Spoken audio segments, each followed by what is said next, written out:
નમસ્કાર મિત્રો, જો તમે પણ ગુજરાત રાજ્યની સેવામાંથી સેવાનિવૃત્ત પામેલા એક પેન્શનધારક છો તો તમારા માટે આ માહિતી ખૂબ જ ઉપયોગી થવાની છે. તો તમામ વાત વિગતવાર જાણતા પહેલાં તમને એક નમ્ર વિનંતી છે કે તમે આપણી ચેનલમાં નવા હોય તો આપણી ચેનલને સબસ્ક્રાઈબ કરી લેજો, કેમ કે આવી કોઈ પણ નવી અપડેટ આવે તે નોટિફિકેશન સૌથી પહેલાં તમને મળી જાય. અને મિત્રો, વિડીયો ગમે તો લાઈક પણ કરી દેજો.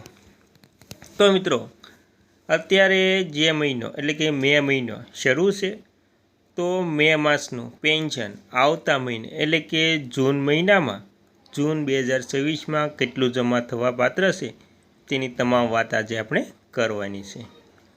તો મિત્રો, મે મહિનામાં જે પેન્શન જમા થવાનું છે અને મે મહિનાનું જે પેન્શન છે તે આવતા મહિને એટલે કે જૂન 2026માં પહેલી તારીખ એટલે કે પહેલી તારીખે છે સોમવાર, તો સોમવારે સીધું તમને પહેલી તારીખે પેન્શન જમા થઈ જશે.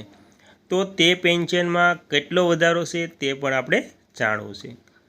તો તમે જાણો છો કે આપણે જાન્યુઆરી 2026થી જે મોંઘવારી ભથ્થું જાહેર કરવામાં આવ્યું છે 2%, તેનો પણ વધારો મળશે. એટલે કે જે પહેલાં 58% મોંઘવારી ભથ્થું હતું તેમાં 2%નો વધારો કરી ટોટલ 60% મોંઘવારી ભથ્થું કરવામાં આવ્યું છે. તો મિત્રો, તમને જાન્યુઆરીથી ફેબ્રુઆરી, માર્ચ, એપ્રિલ, મે અને જૂન મહિનામાં એટલે કે 5 મહિનાનું જૂન મહિનામાં કેટલું એરિયસ મળવાપાત્ર થશે તેની પણ આપણે વાત કરીએ. અને તે જે એરિયસ મળશે તેમાં જે તમારું મૂળ પેન્શન છે તે મૂળ પેન્શન પ્લસ એરિયસ ઉમેરાતા ટોટલ જે પેન્શન મળશે તે તમારું પેન્શન છે. અને જે મેડિકલ ભથ્થું તમને 1000 રૂપિયા મળે છે તે 1000 રૂપિયા મેડિકલ ભથ્થું પણ મળવાપાત્ર થશે. એટલે કે જૂન મહિનામાં તમારા પેન્શનમાં ઢગલાબંધ પૈસા આવશે મિત્રો. એટલે કે તમારા ખાતામાં ખૂબ જ મોટી રકમ આવવાની શક્યતા છે મિત્રો. અને જો તમારી કોમ્યુટેશનની રકમ કપાત થશે તો તે કોમ્યુટેશનની રકમ પણ કપાત થશે. ત્યારબાદ તમને જણાવી દઈએ કે જે તમને મેડિકલ એલાઉન્સ મળે છે તેમાં જે 1000 રૂપિયા છે તેમાં વધારો થવાની શક્યતા છે. અને જે 1000 રૂપિયામાંથી વધારો થશે તેની તમામ વાત આપણે પણ કરવી છે. તો ગુજરાત સરકાર દ્વારા પેન્શનરોના માસિક મેડિકલ ભથ્થામાં હાલમાં કોઈ નવો વધારો કરવામાં આવ્યો નથી.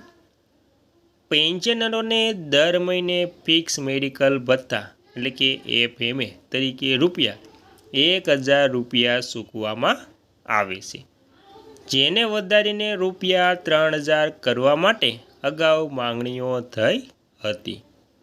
જોકે મેડિકલ ખર્ચમાં આર્થિક સહાય માટે રાજ્ય સરકારે પેન્શનરો માટે ગુજરાત કર્મયોગી સ્વાસ્થ્ય સુરક્ષા યોજના G કેટેગરી અમલમાં મૂકી છે.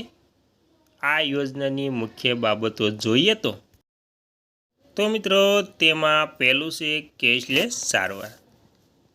તો પેન્શનરો અને તેમના આશ્રિત પરિવારજનોને પ્રતિ વર્ષે ₹10 લાખ સુધીની વિનામૂલ્ય કેશલેસ સારવારનો લાભ મળે છે. ત્યારબાદ આપણે કાર્ડની સુવિધાની પણ વાત કરી લઈએ તો આ યોજના માટે લાભાર્થીઓને સ્પેશિયલ G સિરીઝનું PMJY માં કાર્ડ આપવામાં આવે છે. હોસ્પિટલ નેટવર્કની પણ મિત્રો વાત કરી લઈએ તો તેમાં રાજ્યની સરકારી હોસ્પિટલો અને PMJY માન્યગીરી ધરાવતી ખાનગી હોસ્પિટલોમાં આ સારવાર ઉપલબ્ધ છે. ત્યારબાદ મિત્રો, વધુમાં સરકારે પેન્શનરો અને કર્મચારીઓના મોંઘવારી ભથ્થા DAમાં 2%નો વધારો કર્યો છે. આ વધારા સાથે હવે પેન્શનરોને 58%ના બદલે 60% મોંઘવારી રાહત કે ડિયરનેસ રિલીફ મળે છે અને તે જે 1 જાન્યુઆરી 2026થી લાગુ કરવામાં આવ્યું છે।